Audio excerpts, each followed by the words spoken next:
Shalom, welcome to the Jewish View. My name is Rabbi Nachman Simon with the Chabad House of Delmar, together with my co-host Mark Cronin, just Statewide News Service and jbiztechphilly.com. Well, Rabbi, we have an Assemblywoman on with us today, Claudia Tenney, who has one of the longest, or the longest district in the sprawling district of the 101st Assembly District. She goes from Utica all the way down to Orange County. And it's just seven counties. That's seven counties it stretches through. So, welcome to the show. Thank you. Thank you. It's an honor to be on. So you've put on quite a few miles on your... I do. I have a couple. Well, I had a car before I got this district, so I have a Buick, which doesn't get great gas mileage, but I made all my payments on it, so I don't want to buy another car. And then I have a Mini Cooper, which I use for more local driving. You get compensated? Is there any compensation from the Assembly for all the miles? Yeah, not for any driving you do in your district. We get compensated for one round trip from your home to Albany during a session week, and that's it. Unless you have some other business. I mean, I don't really... But Albany's only less than halfway to the end of my district, so I go through Albany. I take the thruway sometimes to get all the way down to like Ellenville, and which is one of the furthest parts of my district, or into Orange County, Walden. or Sullivanville, or Sullivan County, which is never synced. So going around during the summer and visiting people. Yeah, I mean, to take to take the local roads, it's a long drive. It's probably 4 hours. I was going to say, there's no major highway within your district. Route 28.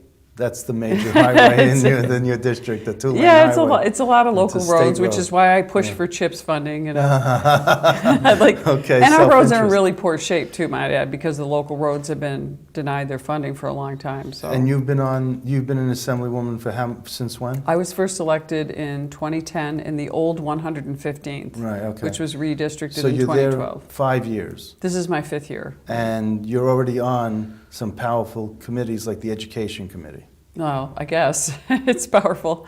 I don't know. Well, it is. I mean, we're hoping. So, I mean, but... Yeah, education codes.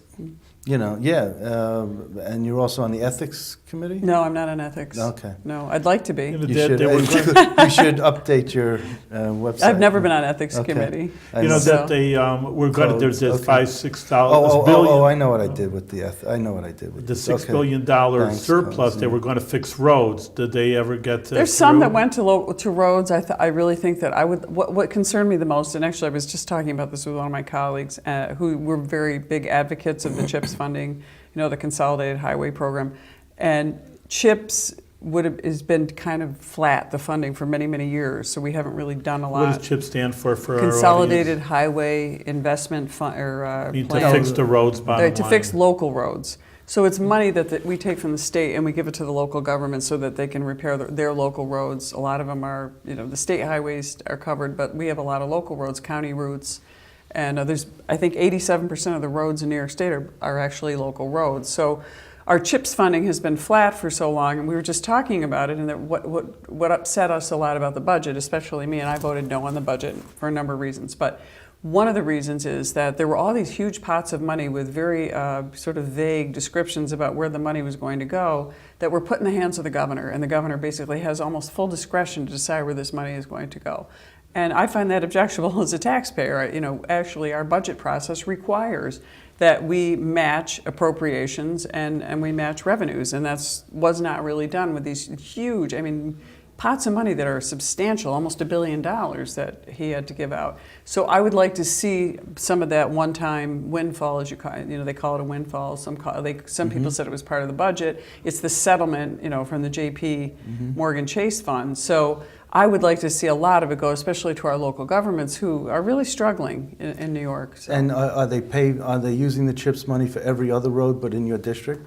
I'm just joking. The reason why I like the CHIPS formula is because the CHIPS formula is a sensible, it gives the formula, the money goes through, and it's based on where the money's needed, the size of it, a lot of factors go into play, and it's the most fair and equitable way of distributing the money on roads. So when you talk about education, how do you feel about the education investment tax credit? Well, I support it. I thought You it was, do? yes, I do. I did not understand why, I think it was distorted. A lot of people said, these 6 billionaires that are running this country they're going to come in and dominate what's happening with education tax credit, and therefore you're going to end up with, with them running and dictating the schools anyway. But I don't think that was right. I think there are a lot of people, especially in local communities, small communities like mine.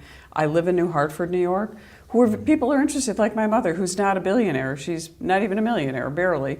She's interested maybe in part of her estate in giving some money to a local school. It could be a public school. It doesn't have to be a charter school or a private school. And why wouldn't she want to give it to New Hartford Community Foundation, which is, our school district, I think it's the Hartford Education Community Foundation. Not sure the exact word. But this bill would allow you to give it to public education. And why would we not want that to happen? Tax credits, we know, drive people to supporting education. So it also gives the parents and local school districts and empowers them, takes some of that power away from the state. They have the control over the money. Let's bring it back to where it is. We're the ones that vote on it locally in our school districts. Why shouldn't we empower the people that are paying the tax bill? Now they're saying they may tweak that EITC the way it was passed in the Senate, and they're trying to come up with some sort of compromise. Well, I guess they're trying to come up with a way to so it doesn't get dominated by maybe some city downstate interests who have a ton of money who may try to influence education. But to me, we use tax credits for everything. Look at the very controversial Hollywood tax credit that Governor Cuomo is using. Look at the money that's just flooding into New York City because of a tax credit. And people say, well, people should just give money anyway, regardless of a tax credit. That doesn't always happen. People have incentives for wanting to put their money somewhere. If there's a tax credit that you could use to give to some other industry or some other charitable foundation, why wouldn't you give it to them if you got a benefit? It's human nature. You're not going to fight human nature forever. Now, because this is the first time that you're on our show, I like to introduce you to our audience, and I want people to know, you're a former journalist? We owned a newspaper, my family. Your family owned the newspaper? Yeah. But did you ever write, you write a blog? Every week. I was the editor and the publisher, so. Okay, so you're a former journalist? Yes, right. Okay, so well, when I say what we did is we had a weekly newspaper called the Mid-York Weekly, which was founded by my grandfather in 1946. And it was a consolidation of 3 different newspapers in our region, which dated back to like 1820. Over in central New York, and he consolidated them, and we called it the Mid-York Weekly.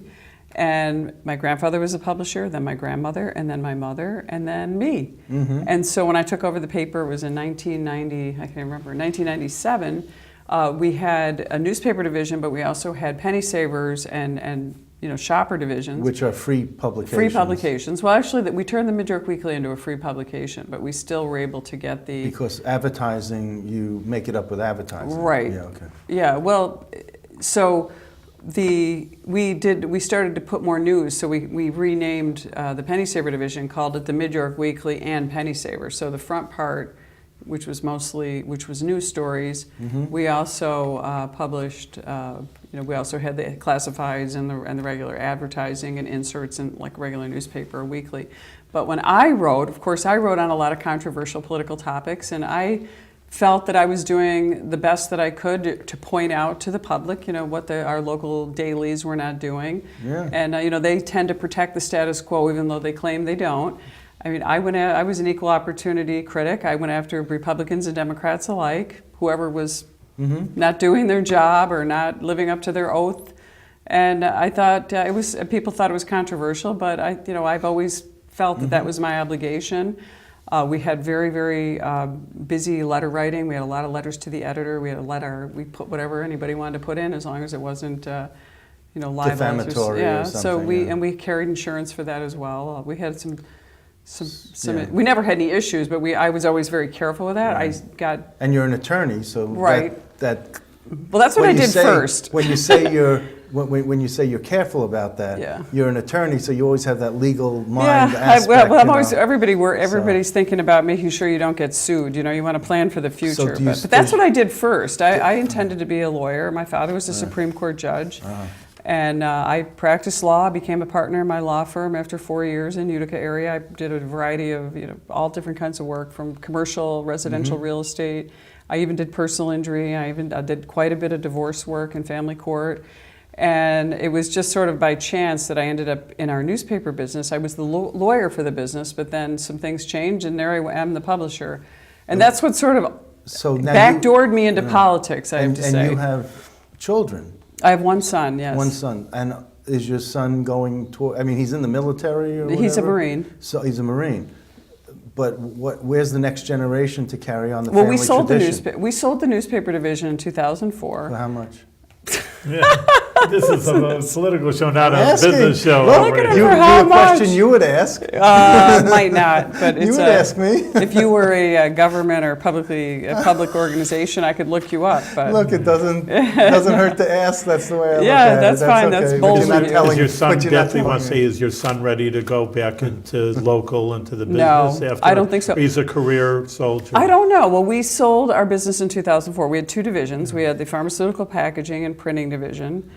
We did a lot of printing. It was based in Hamilton, New York, Yes. and now we're in Sherburne because we had started in Norwich. And my son, so far, doesn't seem to have any real interest in that. He went to the U.S. Naval Academy, graduated in Oh, very good. 2013. So he's an And officer then. commissioned as a Marine, and he loves being a Marine at the moment. He's only been there for a couple of years. Next month he'll be a first lieutenant Okay. and get his first promotion. And Usually he people who go through Naval Academy become a career. I mean, depends. I mean, not Really? everybody does. I don't know what he wants. He's getting a master's degree right now in computer Really? science online at night, while he's working full time as a Marine. And And you're proud of him.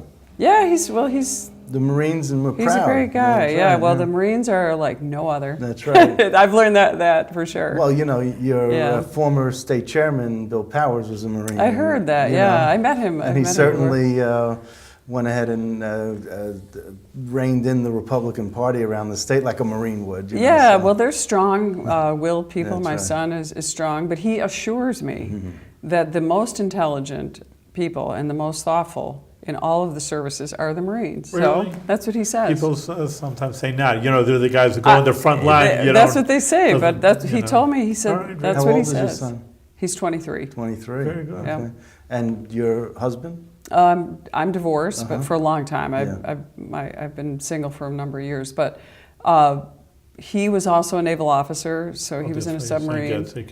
And he still lives in the area. He lives, and that's how we ended up back in Utica, not really expecting to do that. He was on his way to Chicago to go to Northwestern Business School, and I was going to go practice law there because we met when I was in law school, and my parents were panicking that nobody was living at home, so, and they said how great everything was. We moved back, and within a few years, Griffiths Air Force Base closed, GE left, Lockheed, everybody left, so it's been a struggle in central New York. You talk about strong-minded. You must be strong-minded. I mean, I listened to you in many of your speeches, but I mean, just a general idea to be a Republican and you're less than 1/3 of the assembly, to talk up, and even I think your reputation as Republican is to be, strong-minded and maybe even buck the system. I mean, it's good.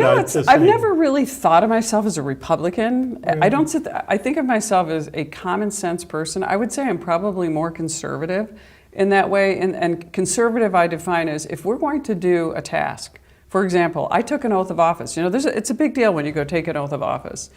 When I took my oath of office, what did I swear to do? To uphold the U.S. Constitution and the federal Constitution and the state Constitution. So I obviously am very well versed in the U.S. Constitution, or fairly well, as a law student and someone who's involved in federal law cases. I have in my history, and to me, that's extremely important to know what the Constitution says about it. It's actually one of the most liberal documents that's been created in the history of mankind. But people don't realize it's more of the traditional liberal it's not progressive. I don't know how many people even know what's in the Constitution. That's true, but they With should. Isn't that also. sad? They should know, because you take an oath. I just want to say, I know I'm letting you talk, but Go ahead. That's Ask questions. the Jewish view, and that's just something the American people could learn from Jews, because every week we read a portion of the 5 books of Moses in the synagogue, and listen, I heard it 100 times. I've learned it. I hear it, but the rabbis say, no, you're going to listen to it every week. Just say, I know it. I don't have to listen. No, you're going to be there, and you're going to hear it again. And that's, I think, the American people, the education system could learn from that. I agree How with you many 100%. You people know why? even know what part of being American is? Because they don't review it, or Right. they learned it in 8th grade sometime, and they forgot it, or they half learned it. And I think something they could learn from being Jewish is to review that, just to be American citizen. You should know. I What's love happening. him for saying this because Yeah. guess what? When I read the constitutional provisions back in 8th grade and when we were taking history and then again in college and then law school, and now that I'm actually in practice, looking at constitutional issues, also worked on federal cases, boy, my view of the Constitution is a lot different than it used to be.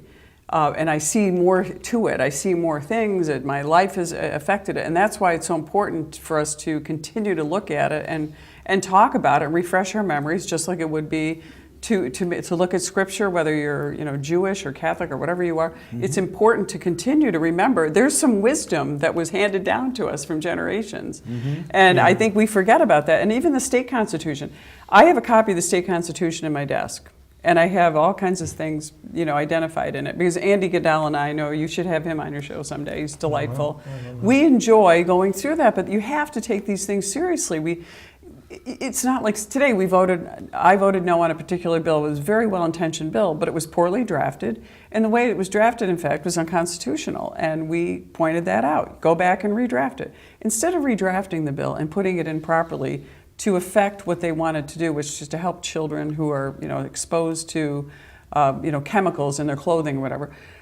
Go back and do the bill properly, so it's constitutional and it passes all muster and is the best we can do. Instead, they all doubled down and said, "Well, we think it's constitutional," or why not just do it right? I mean, it's real common sense stuff. So when you say Republican or conservative, sometimes I look and go, "Where are these people from? What are they thinking?" This is just. I think running a business, being a lawyer, being a mother, having a son as a Marine, all those things have changed my worldview. And yet, I love to go back to the basics. As you say, you go back to the rabbi every week, and he says, you got to look at the basics. You got to see what is your framework. Where do you stand on all these issues? There's real important things that It keeps that you change focused. It keeps you focused, and you realize you get off track. And You know what I learned being around the state legislature for 35 years. And it's so funny. What I learned was there are some Democrats who think the only good Republican is a dead Republican. And there are some Republicans who think the only good Democrat's a dead Democrat. Yeah, They're the extremes. And they are. And then there are and people like you and me who we could deal with whatever title or whatever party affiliation, and we can get along. We can all get along. There used to be times when Salt Weprin was the Speaker of the Assembly where he would have a poker game in his hotel room. Oh, the good old days. And everyone, Republican, Democrat, didn't matter, would come to the poker game. It's sort of like, all right, you fought it out on the floor of the legislature. Now we're leaving, and we're going to leave all that stuff behind, and we're going to go become a mensch, and we're going to be friendly to each other. We're going to forget about the titles and the affiliations. I find that I really learn a lot from a lot of my Democratic colleagues. I'm very close to a lot of them. Of course, I sit, in the end with a lot, and we share a lot of the same views. The question is, with those of us who are there, they can't get some of their bills out either. It's the same frustration. And I share a lot of their views on a lot of issues. I don't think that we differ so much. I mean, maybe in the approach sometimes, and that's why I think that there is a lot of common ground, but for whatever reason, there's an awful lot of media that likes to talk about, they're all fighting and they're all getting. I look at it as the problem. Like, I don't know if it's as much in our area as it is, say in like DC. People say, well, they need to be more bipartisan. There's all this fighting going on. Needs more Our camaraderie, framers did not plan for us to get along. We're supposed to be arguing about these principles. They're so important that in the end, yes, we should come together on some things. But my biggest worry, and especially in DC, is that they're too much of a cabal together. They get along too well, and they forget about the people they represent. I find that that's part of what's going on sometimes in Albany. There are legislators who have left Albany to go to other local government jobs or whatever, because there's very little camaraderie left in the Capitol, in the state legislature. It's like everyone goes off into their own denizen or their own areas, and they don't come together after work to be more to be I more don't folksy find with that. each I other. think I do. I see my colleagues, regardless of party, all the time. We go Well, at out, we talk receptions, about dinner. but not. No, I have friends, and some of them were former assembly members or in the Senate. Some of them are Democrats. We get together and we talk about issues and get. So it's who's your not, favorite Democrat? Who's my favorite Democrat? I love Mike Simanowicz. Oh, okay. Actually, he's conservative, but That's right. I enjoy because he sits and torments me throughout the whole thing. I enjoy working with him. We do some legislation together. Amy Paulin, I like working with her. We have good legislation that she's really great. She was a champion of the human trafficking bill. She Right. stood up and they wouldn't separate it, and she made sure. She said, I put the same legislation in. She said, I don't care. I'm going to go on your bill. You go on mine. Let's get this thing out. And she persevered, and we got the human trafficking Did you bill. hear finally. her speech, whether it was on videotape or whatever, about when they brought up the rape bill? And how she talked about the time when she Oh, was? yeah. Well, that was on the floor. Yeah. Yeah. I thought you meant like in a separate No, event. no, on the Yeah, floor. I mean, she has- that was powerful. She has a lot of legislation that I like. I don't necessarily support all of it, but she does put a lot of time and effort into her Yes. bills. And as do a number of a lot of people. I go through all the Democrats' support memos and try to see which bills I think that are good bills, or I think of an idea that I'd like to find and I'd like to put through, and then I look and see if who's got it already.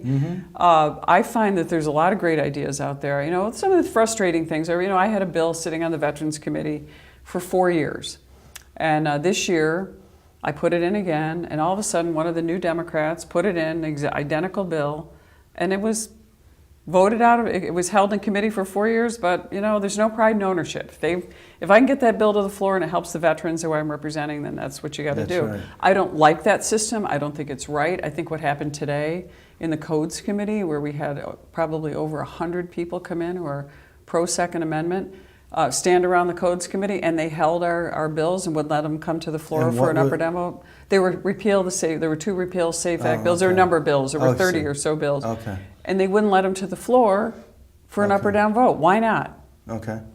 Why not let them, And there's no way. now, if a Democrat sponsored those bills, Right. likely they would come to the floor for a vote. But in the Senate, they have a way where the Democrat minority has a way of petitioning to have a bill brought to the floor. Well, the Democrats in the Assembly and the Senate Republicans actually instituted the reforms that we proposed to the Assembly Democrats that were Okay. resoundingly rejected. We'll deal with that later when the budget's over. I'm like, well, the most important vote we take all year is the budget, so why don't we do it before? We Okay. still haven't taken up any of those reforms that I think we should be taking up. Just again, the Jewish view to bring out with the Talmud. If you read the Talmud, they're arguing about everything. They will say Jews are always arguing about the two Jew, 3 opinions. But it is true. But that's what I'm saying. On the other hand, it's like, well, you're just to round it off. You can argue, but you don't, think, oh, you're arguing, so you must hate each other, right? Absolutely no, not. You argue, and then they're the best friends. Right. So I think, again, Because that there's I a think you're respect. right. Come to the dinner table, and when you come to our family, can you imagine we have half Democrats, half Republicans, And and but everybody's got a different view on something, and you can respect it's people at the exciting same and time, fun. yeah. And that's what it is. Right. People are more respectful of you because you have an opinion, you have an eloquent way of saying what words come out of your mouth and what points you want to make. So therefore, Thank you. Are you saying me personally? You personally and well, others. Yeah, Around, there- and that's where that respect. I don't see. I said camaraderie, but I don't see the same respect that I saw 25 years ago in the legislature. And it's very interesting. I do. I guess I don't know that there is some respect there. I think sometimes it doesn't get covered, and people Yeah. don't always. But I'm sitting see there it. in the legislature. I'm sitting there, and I just don't see it as much. It depends I'm not on- saying there isn't. I just don't see it as much as I saw it 25 years ago. I would like to That's see us getting together more and doing more of what the rabbi Yeah. is talking. I'd like to see us all kind of discussing the issues. There's nothing wrong with discussion. We were called the marketplace of ideas. All these ideas that come from the founding of our country are really important to discuss issues. That's how they came up with all this. The Bill of Rights. We couldn't have the Constitution, and New York wouldn't accept it. They were the 11th state. right, We want a Bill of Rights. We want the 10th Amendment. We want to preserve our sovereignty. We don't want this federal government to come in and take over. And yet, you talk about Americans. Most Americans don't realize that the states created the federal government. Little things like that, with people don't learn And I in was just history. listening to Steve Aquario talk about local governments. He's the executive director of the Association of Counties, and he was saying how the U.S. Constitution was modeled on the New York State Constitution, and he was giving all this history from the 1700s that was absolutely phenomenal about how we came to where we are, in 1776. And it was Well, like, look, New York State is one of the richest historical places there is in the United States. I mean, a lot of important things happened in New York State. I wanted you to bring up something because you brought it up on. I've heard you talk about this before. Okay. And it goes to the point of people having outside income, and as an attorney, you have an outside income, and reporting it, and how do you, and the ethics involved in all of that. Right. So here's so since I have this district that's right, 180 miles long or whatever, I have no outside income last year because I just can't. How can I? I've done some pro bono work for my family or my neighbors. I might do a will or something, but I have no time. I'm in my car, and you really can't deliver anything while you're in your car. I thought I had heard you say you did like a divorce case, or you did something. I have a divorce case that I'm working on that is for a friend of mine who is my son's best friend's mother. So she pays the filing fee. I do it for nothing. I see. It's more like that. In the old days, I used to have time, but I really don't have. It's a no-fault divorce, so I don't have a lot of time to do this kind of stuff. And one of the biggest cases that has kept me from really earning any income, and I've earned some income. I represent our family business. I do our financing. I do our work, but I'm also a shareholder and an owner.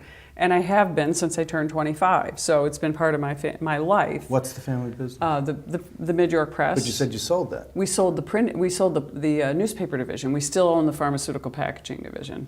So that's what that's the so-called outside income. Oh, okay. That I own a business that I've owned since I'm 54 years old now. So I've owned it for quite a long time. Yeah. You look a lot better than I do. Oh, gee, thank you. Well, I have the advantage of hair, right? Okay. So, and he's 29. That's right. well, I was 29. I'm 29 too, but All right, there we sell are. it. That was a good year. Altogether, I'm not 29, but I can stop anywhere. Yeah. But so one of the things I've done that I started back in 2005, I started a big, huge pro bono case in federal court where I represent a man and his family, a guy named Melvin Phillips, and this is the guy, the Native American. He's a 100% Oneida Indian, and I've been working on his case pro bono, which cost me thousands of hours, and actually I pay the filing fees, I pay for all the federal bar stuff that you have to do in order to maintain the case. And last year I gave up the case because I ran for Congress. So even though I could still be the counsel on it, I just gave the case to another attorney who is locally, and another guy who's helping the case is in Cooperstown area, who's a retired Native American expert. So I gave that case up, but he's still a friend, and I'm still have a great interest in the case and where it's proceeding. So that case was thousands and thousands of hours of pro bono work and very complex constitutional work, and it was a very difficult case. Keeps you sharp. But it was, I'm consumed with it. I want to do a movie on this guy. I want to do whatever I can do on this. It's just such an interesting case. Does it have to do with him? Is he suing the Oneida Nation? Well, he's suing the federal government. He's suing the federal. So why isn't Ray Halberter representing him? He's a Harvard grad. We're suing Ray Halberter. No, but basically. you're suing Ray. Okay. Well, not Ray Halberter is not an Oneida Indian. That's what we determined, and no, he's not a blood Oneida. Oh. So we are trying to get him to not. He's trying to take Melvin Phillips' land away from him. Oh, okay. So it's a complex. I didn't know. Okay. Yeah, and nobody knows because the media won't talk about it. Oh, I would. Well, I've tried. Believe me, I've stood up in live stream national audiences and whatever I could to get the attention. And my client is poor. He lives in poverty. He refuses to take any money from the casino. And he's really an amazing guy. He's cares about his family and preserving their culture and their tradition. They've lived on this land for generations, and interesting. Wow. And he's the real deal. And what happened is one day he said, Halberter's not really Oneida by blood, and that's what his self-made constitution requires, that you're 1/4 Oneida. Sure. No, I was by there, matrilineal descent. And It's I said, amazing come how on, Melvin, where am I going to get this information? So I spent, many, many hours in the National Archives, the state archives. working with the Mormon church because they have really Right. detailed genealogy records, got all the information, and lo and behold, through matrilineal descent, Ray Halberter, not only is he not Oneida, he's only 1/4 possibly Canadian of Indian descent, and he's not eligible to even be the leader of the Oneida Nation. That's why he's not a chief. He's forbidden from entering the traditional longhouse of the, the great, the Council of Chiefs. He's not even. That's I mean, amazing so it's that the Mario whole. Cuomo didn't even do the research when he. Do you really think they didn't know? There's an Yeah. awful lot of money at stake there. I don't think they know. I know they knew. I'm Okay. sure. Yes. No, You don't believe okay. it? I'm telling you, They may not have known that he was Not Oneida, right. I don't think they bothered to make much of an inquiry, though. I think they tried to check into it. They Not on that No. issue. okay. I doubt it. Well, we'll agree That's to okay. disagree over here. Yeah, well, I'll But show you. I'm I gonna just, accept yeah, it. there we go. But See, you- we can disagree. You also had he an- isn't disagreeing with me. He just No. doesn't know. You have involvement with with Yugoslavia. Well, I lived in the former Yugoslavia when I Okay. was a student, and then I went and worked for the consulate Right. in, And the during the Olympics? Olympics in Yeah. Sarajevo, and then went back and studied Croatian. Okay. And took a course, in between college and law school, and dragged all my family and friends there for years, and actually worked with our local Jewish community center to bring the Bosnians to Utica. Oddly enough, that's Yeah. that's who the Bosnians owe their existence to. Is our Really? Jewish community center in Utica. They were the ones that reached out to bring the refugees here during the war. I didn't know that. Yeah. Yeah, this is why I needed to bring it in the last Yeah. few seconds. we Yeah, have, it's okay. they were. It was really great. And my son went to the after-school program at the Jewish Community Center. He was at JCC, for years, Wow. and played basketball there. And played. This is great. We have a great JCC, Excellent. so it was wonderful for him. And then I got involved because they said, "Oh, gee." Well, the funny thing is, my father always said, "What are you learning that language for? Why don't you learn Spanish?" And I said, "Well, I just want to learn a language. I just want to learn." I learned French in high school. I was never that good at it, but I really wanted to learn a language. So, lo and behold, they moved to me. Now we have 7,000 Bosnian refugees in Utica, and I can go into stores and buy traditional food. You can go to the coffee shops. I can speak the language with them. That's so such an it kind of amazing came aspect full of circle your on life. that. That's a Yeah. phenomenal aspect. And I think we're out of time. Okay, well, Unfortunately, that thank is you so much. unfortunately, we're having a good time and we have more to talk Yeah. about. So you'll just have to come again to the Thank Jewish you. Food. No, Thank you very I much feel like for being I here. wanted to hear more about you from what you had to say. Well, maybe But you'll thank have you. him in your paper. Or, Yeah, you can come. Why don't you come on Fred Dicker with me? Oh, okay, there you go. He invites Thank you. me, I'll come. Much success, Claudia. Thank you. I Success. appreciate that.